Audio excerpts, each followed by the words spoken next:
Shalom, shalom. It's the Prince Kadash. I want to give our praises to Yahweh Bahashem, Yahweh Shai Bahashem Kakadash. I'm going to get straight into it, and it's going to be called Better Than the Blacks. Right? That's going to be the lesson. It's called Better Than the Blacks. So, what you see on your screen is, my favorite actor, Wesley Snipes. You know what I mean? And it's funny because it's spiritual. Because I was looking for a cover photo to make with this lesson that's going to be called Better Than the Blacks, right? And for some reason, the spirit led me to a photo of Wesley Snipes. Now, the spiritual thing behind it is, whenever somebody think of Judah, right, or Israel, period, even though Israel is 12 different nations, you would say in a way, but we're one nation, which is Israel, 12 different tribes. That's the word, right? But the blacks on the Israelites, they think of all Israelites have to look like Wesley Snipes in order to be like an Israelite, and that's not true at all. So that was spiritual about it, but since we are talking about Judah here, when we say better than the blacks, we're not talking about all 12 tribes. Mostly we're talking about Judah, right? And Wesley Snipes is kind of like the poster child for what a black person is supposed to look like, right? And he happens to be my favorite actor.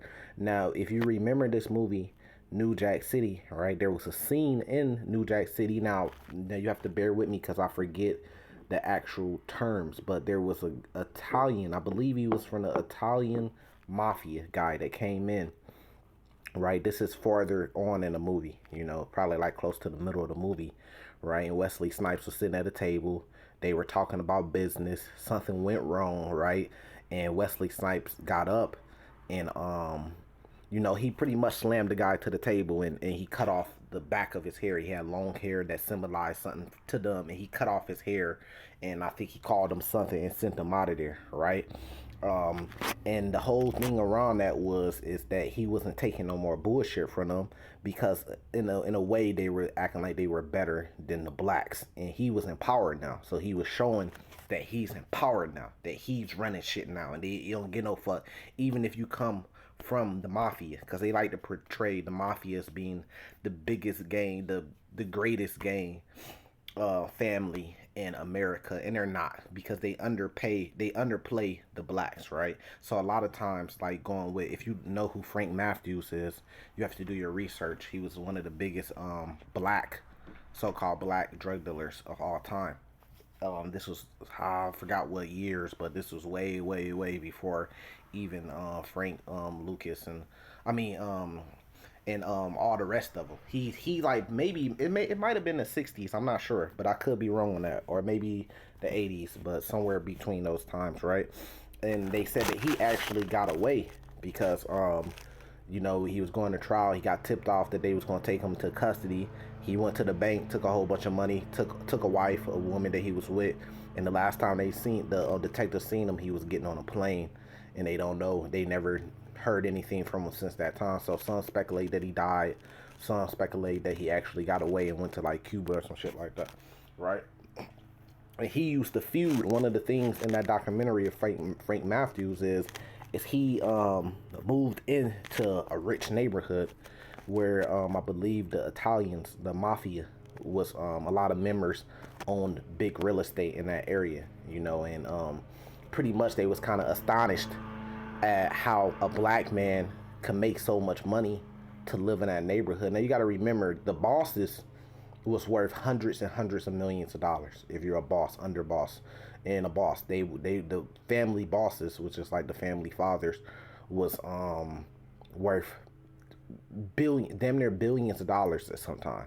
So he was able to get in some of these neighborhoods where they was living at. So they was astonished at that, and then it brought me to the realization of how all these nations, they come to America, right, and they think they're better than the blacks, and that's the title of this video, right? And it's no different than, you got the Edomites, which think they're better than us. So they built this nation, which they built it on the back of slave labor, the back of the blacks anyways, but they just don't give us credit for it.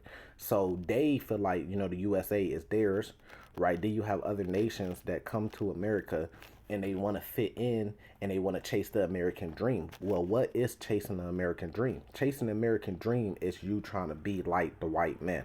No different than the shit that Kanye West do. You're trying to live like them because nobody comes to America and say, I want to live like the blacks in America. That's not the image of chasing the American dream. The chasing the American dream really breaks down to coming here and living and being like the white man. So you get Saudi Arabs, or Arabian, which are the Arabs, right? Which are Ishmael. Ishmael comes to America and he's not coming to America to live and be like the blacks in the ghettos, which are really the Israelites. He's coming to America to try to live and be like the whites. Because if that wasn't the case, then they would just stay in the country they're in. So they're coming here to chase the American dream to be like the whites.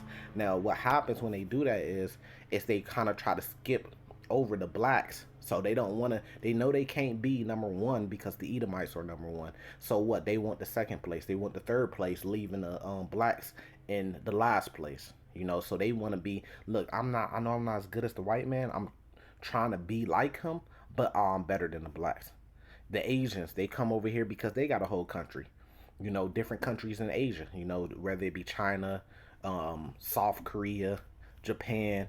You know, they come over here and then they think they're better than the blacks. We're number two. We're second to the white man, but we're better than the blacks. And then even with the tribes, you see it with the tribes. You see it with Mexicans or Puerto Ricans or whatever. They come over here to the land too, and they say, "Look, we got this. We're better than the blacks." You know, so it's always about being better than the blacks. But even amongst the tribes, because that was prophecy. The blacks had it the worst, but the reason why the so-called blacks, which is Judah, and the Lord comes from the tribe of Judah, had the worst is because really we were in control. We're the kings of the nation. So we're the head of the nation. So when all 12 tribes went down, the head being Judah, right? The kings, we got it the worst because really it was all left in our hands to keep Israel on the right path. So it's just like if you got a house full of kids, the oldest sibling gonna get it the worst because the burden is on them to keep everything in order. So all nations, all tribes went through slavery in a way and was oppressed in a way by the Edomites, but the so-called Negroes, which are called the blacks, which come from the tribe of Judah, got the worst of that, the worst end, the worst part of the slavery. And therefore, in the kingdom, we're going to be reestablished as the kings. That's why, you know, the scriptures talk about building the tabernacle, the house of David, building the house of David back up, which goes to Judite, which goes back to the blacks. The Judites are supposed to wake up first and then wake up the rest of the tribes.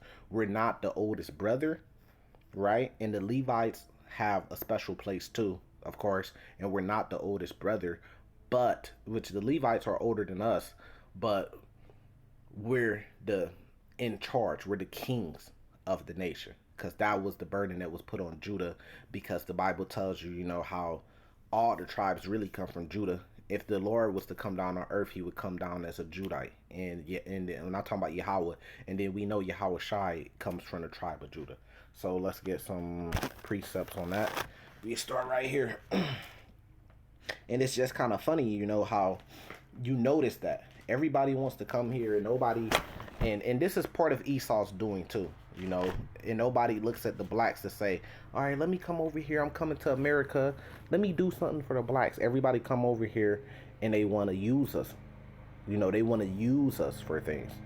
Matter of fact, I got a precept on that too. This is Psalms 83 real quick.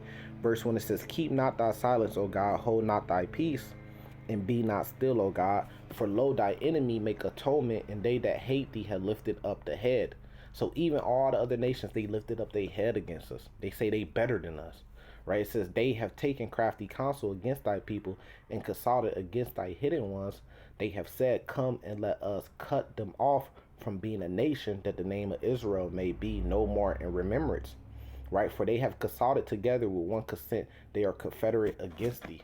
So when they come, it says the tabernacles of Edom and the Ishmaelites, Moabites, and the Hagarites, which pretty much break down, you know, the Africans, like we said, the Arabs, the Chinese, and the white men, right? The Asians, right? They come together to try to be better than us. They say, look, we're better than the blacks.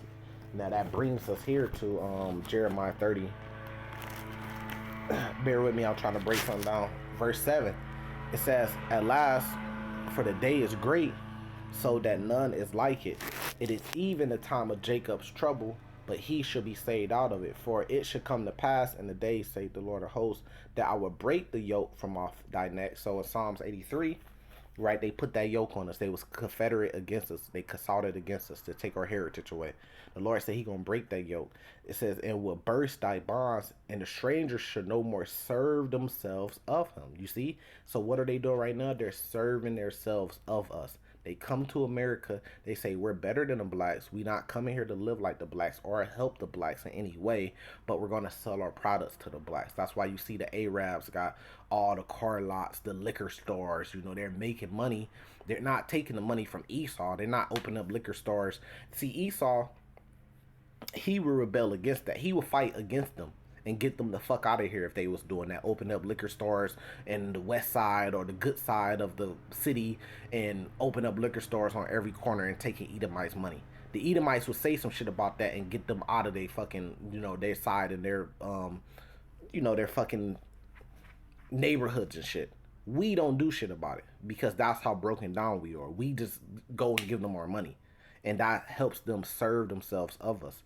That's why they own the car lot, the used car lots. They selling bullshit cars to our people, right? And marking up the price high as fuck and making that money. Or they do a buy here, pay here, knowing that you can't afford the car. Take your money and then repo the car back and then resell it again to another black person and then do the same thing over and over again. That's them serving themselves of us. And they charge you a ridiculous high interest rate just to finance your buy here, pay here.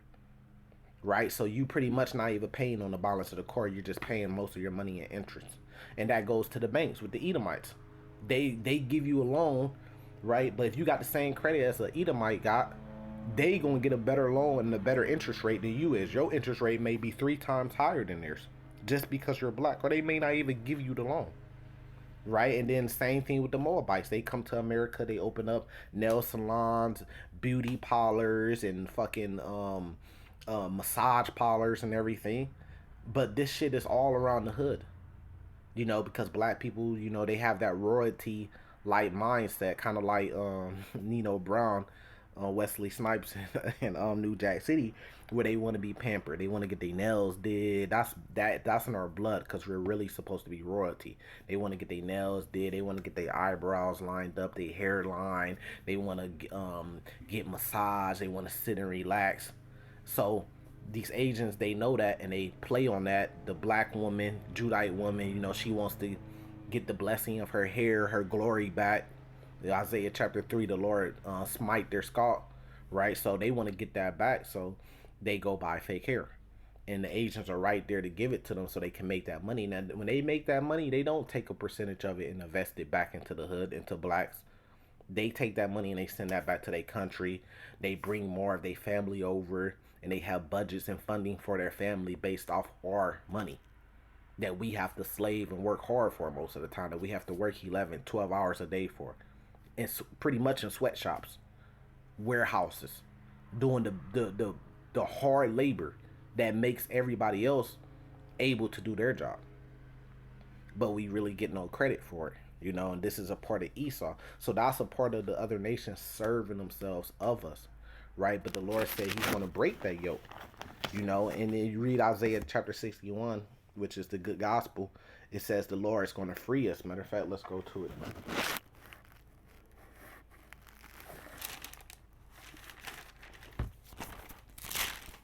This is Isaiah 61, verse 1. It says, the Spirit of the Lord God is upon me because the Lord has anointed me to preach good tidings unto the meek. See, who's the meek? When you get over here to America, who's on the bottom? The number one nation over here that's on the bottom, people. You call them black people. That's why we're called black people. We don't even have, like I said, we don't, that the name of Israel should be no more known among them. We don't have nothing to call ourselves. We call ourselves black, right? It says, which is a key to who the real Israelites are. Who the people on earth that really don't have no nationality.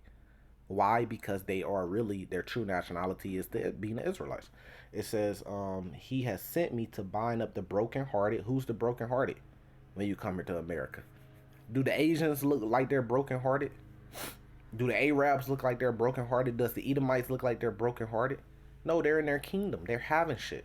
We're the brokenhearted. It says to proclaim liberty to the captives. If you had to say who's the captives in America, the number one on the list, who would it be? It would be the so-called Negroes, right? Because we literally was in slavery in America. It says in the opening of the prisons to them that are bound. Go to a prison. Go to the prison, right? And count out 20 people, right? And then don't go to no special type of prison. Just go to the prison, go down to your county building, count out 20 people, and out of those 20 people that you see, how many of those people I'm talking about the actual inmates are Negroes? You're probably going to come out with at least 15 to 18 that are actually Negroes before you start seeing another different type of, nation or Edomite that's in there locked up. And then especially if you add in the rest of the tribes with that, it says to proclaim the acceptable year of the Lord and the day of vengeance of our God. Who needs vengeance on the earth? Who went into slavery? The Negroes, right? To comfort all that mourn. Who's mourning? That's why it was such a big they had that war on the drugs during the drug era, especially like in the 80s and 70s and stuff like that, because so many Negroes was out there doing drugs. So therefore, you had people like Nino Brown that could get very rich off selling the drugs because our people was so down and mourning that they used those drugs to get over, to kind of try to help them with the position that they was at. That's why with anything you have to have a supply and demand, right? So these drug dealers, these kingpins, was able to get so rich because they had a demand for the product, and the demand was drugs because people get heavy on drugs, which you're going to see the closer we get to the end, the closer we get to Jacob's trouble. You're going to see that come back in a major way, because to get through the pain and the suffering in the morning, people are going to turn to drugs and suicide to get through it, man. So it says, and that's pretty much all that niggas ever had was the drug game. We never owned anything. We don't own oil, right? Like the Arabs do. We don't own gold and everything pretty much, and everything comes from China, right? We don't own nothing. So when the drug game came, it was like that's the only thing where we can have our own authority, don't have to be under no Edomite, and we don't have to pay taxes, and we can make a lot of money off of it. It's something that we controlled in a way. Because 9 times out of 10, you had to sell it to our people, so we controlled that. That's why it was so big. And then from that, it moved to the rap game. The rap game comes directly from the drug game, because the first rappers and DJs and everything was really talking about the lives of the drug dealers. They was rapping about the lives of the local drug dealers in their raps, and it wasn't really about their lives. And then that's why you see rappers today, they all pretty much look like drug dealers, even though they're rappers, but they put that image out there. Like you will see, for example, you got Freeway Ricky Ross, right? But you have a rapper called Rick Ross. So his persona is based off the actual drug dealer Freeway Ricky Ross.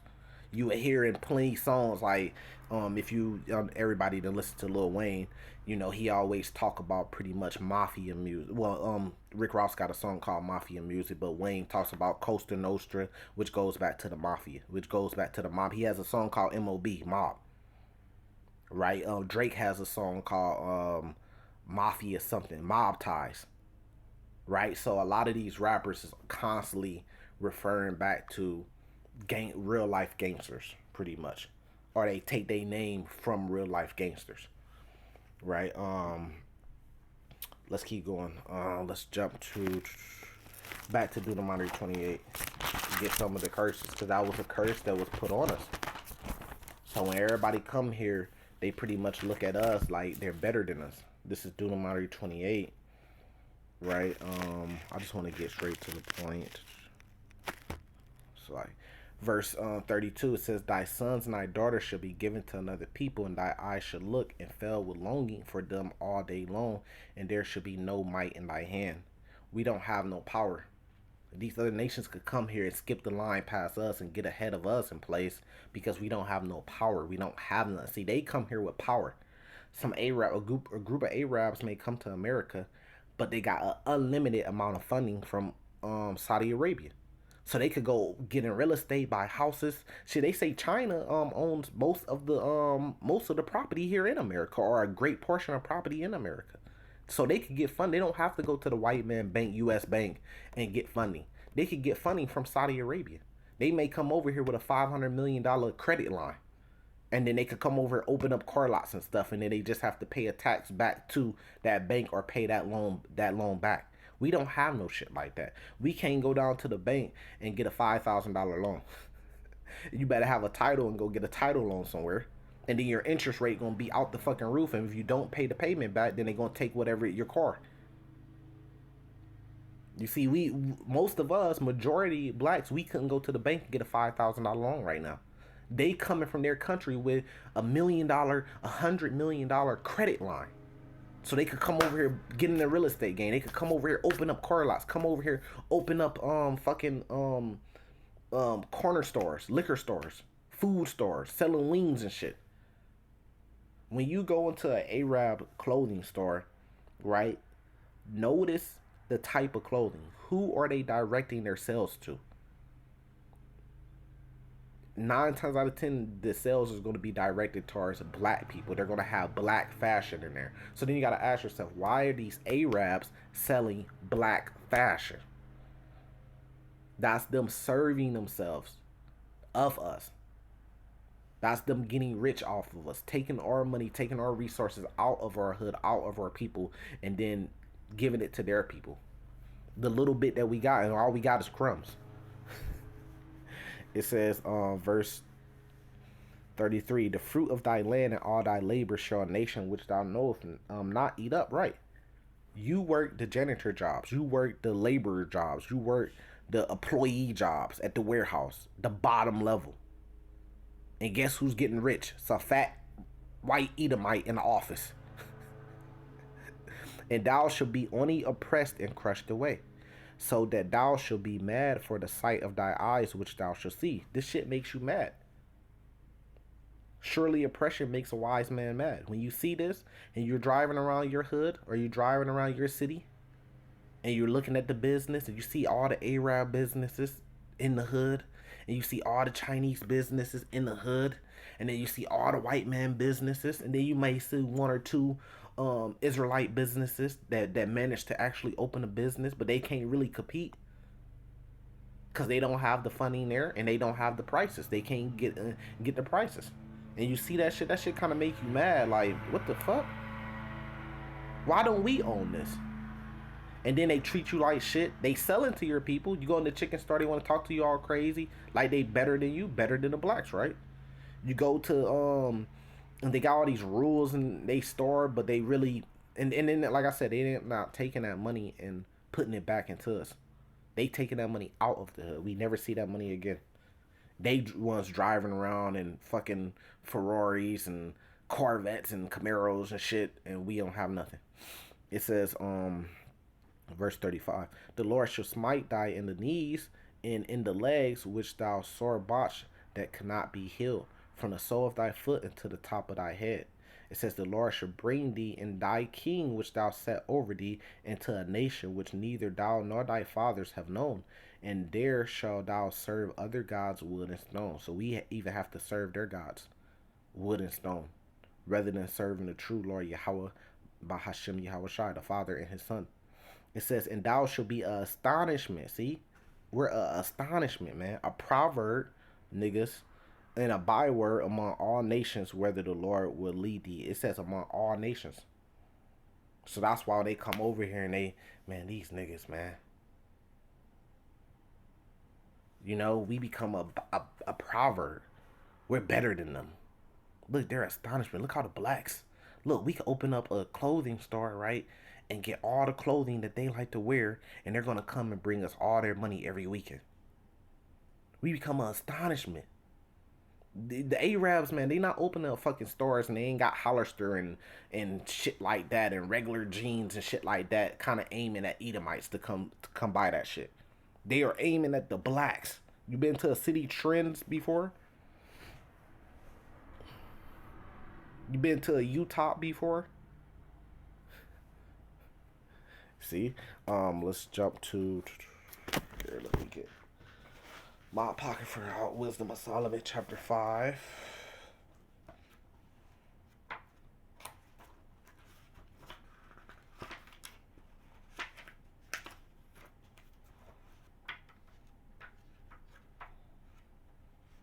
If I could get to it, if I could find it. This is Wisdom of Solomon. And remember that said we became astonishment. Wisdom of Solomon, chapter 5, verse 1. It says, Then should a righteous man stand in great boldness before the face of such as have afflicted him and made no account of his labors. Right? And didn't it say in Deuteronomy 28, I believe it was verse 33, the fruit of thy land and all thy labor shall a nation which thou knowest not eat up.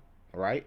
Now, Wisdom of Solomon chapter 5 saying the same thing. Then shall a righteous man stand in great boldness before the face of such have afflicted him and made no account of his labors. We have nothing for it. They don't even want to pay us reparations. At least if you're the whites, like all these other nations are coming to America getting rich, let us take care of our blacks. They don't even want to do that shit, man. It says, when they see it, they shall be troubled with terrible fear and shall be amazed. Why? Because it's just like us being on the highways and byways. They see us standing. We waking up to we're Israelites. We're keeping the law, statutes, commandments, and being righteous to the best of our ability. And they see us out there standing bold in their face. And they get fear, man. We done had plenty of Edomites come up. They just couldn't help it. And we had to rebuke their asses. We done had security guards and shit come up to us. That's them having that terrible fear, and it's gonna be even more right when this happens. It says, and shall be amazed at the strangeness of his salvation, so far beyond all that they looked for, and repenting and groaning for anguish of spirit shall say within themselves, this was he who we had sometime in derision, a proverb of reproach, just like it said in Jeremiah 30. They were serving themselves of us. They gonna say this is he. He's the wait. They're the Israelites. Wait, the so-called Negroes are the true Jews. It says we fools accounted his life madness and his end to be without honor. They said, look, their madness, their end is without honor. They're gonna die without honor. It says, how is he numbered among the children of God, and his lot is among the saints. That's what they're gonna say. Wait, they're the true Israelites. They're the true Jews. Vocab Malone not gonna be able to run around lying anymore, man. I just seen this dude do a presentation, and he was talking about, look, the good gospel wasn't so much about your ethnic background. It was just about you following Christ, and it's not about the law, statutes, commandments. Clown, you got to put it in context. The good gospel is for the Israelites. We just read it in Isaiah 61. Tell Vocab Malone to do a breakdown of Isaiah 61. That's what it's about, man. It's for the Israelites. I had to turn that shit off. I said, look, man, let me turn this shit off, man. He know what he's doing, but eventually the time's gonna come where he's not gonna be able to do that no more, man. Where he's gonna have to admit, where it's gonna be, when the Lord gives out that spiritual power, the world ain't gonna be able to lie no more. You gonna know who the Lord's chosen people is, because they gonna have that protection on them, and they gonna have that power on them. You gonna know who the Lord is protecting.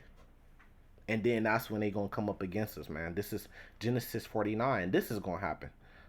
Verse 8, it says, Judah, thou art he who thy brethren shall praise. So since we had it the worst, and we are the top tribe, and we had it the worst, eventually we gonna get our praises.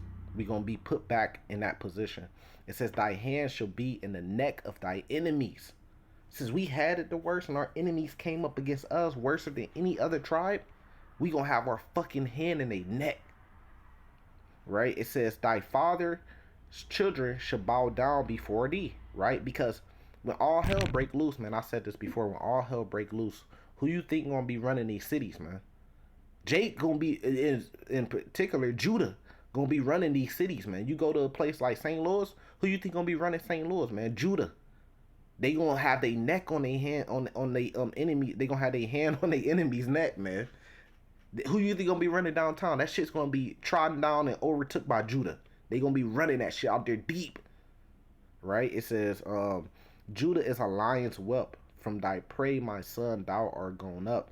He stooped down and he crouches a lion, and as an old lion, who shall rouse him up? Right? Because right now we're like an old lion. We ain't really down to fight right now. We beaten down. We got scratches and wounds all over us. We weak. We kind of skinny and shaky. We like an old lion that's about to die. So it's like, who corrals us up? Where a lion, if a fucking zebra ran around it, don't, no matter how fast the zebra was running, a young lion, that motherfucker gonna get up, crouch down, and hawk that motherfucker down. Even if it has to chase it for a whole mile, it's gonna hawk it down. But we like an old lion. We see the zebra, these other nations, they weak asses. We see them run by us, right? And we like an old lion. We ain't got the energy to get up and go get them. We see these other nations come here and get rich off of us. We ain't really got the energy to go to war with them. But the Lord gonna put the spirit on us though. It says, "Thy spectre shall not depart from Judah, nor a lawgiver from between his feet, until Shiloh come, right? Until Shiloh come, right? And until him shall the gathering of the people be." Why? Because Judah's gonna wake up, like you see with us today, the Hebrew Israelites waking up, and we're gonna gather the people. We're gonna gather the other tribes together to fight. It says, "Binding his fall into the vine, and his ass coat into the choice vine. He washed his garment in wine, and his clothes in the blood of grapes. His eyes shall be red with wine, and his teeth white with milk." Right? Why? Because of this right here. Let me let the scriptures answer it for me, if I can get to it.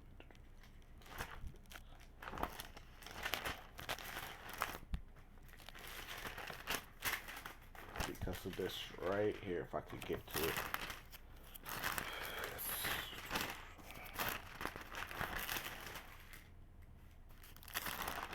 Obadiah chapter 1, verse 18. It says, "The house of Jacob shall be a fire, and the house of Joseph a flame, and the house of Esau for stumble, and they shall kindle in them and devour them." And who's going to be at the head of that? Judah.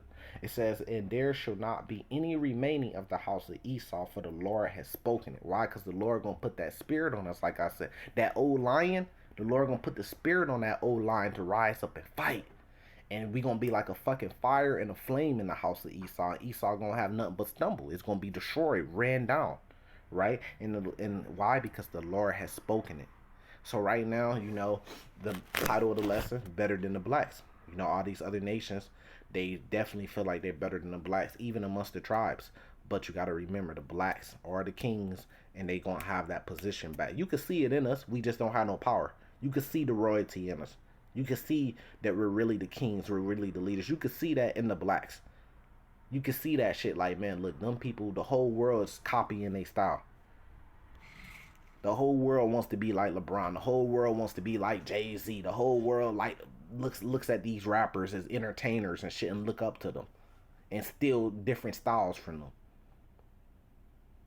McDonald's, they want to put hip hop in one of their slow bop bop, the fucking bop bop bop, "I'm loving it." And then they had Pusher P, what's his name? Pusha T? Yeah, I said Pusha P. Pusha T, I think he did a song for McDonald's, or it was like Burger King or some shit like that. He did it like a diss battle. So all these franchises want to get and ride off the back of these rappers. Travis Scott had a burger. Mag the Stallion had, like, I think some type of meal. There's different athletes that sponsor like Subway shit. So they always want to use the black man. So we're gonna be put back on that position of high. We just gotta wait and have faith in the Lord. With that, I'm gonna say salvation to the elect. Shalom.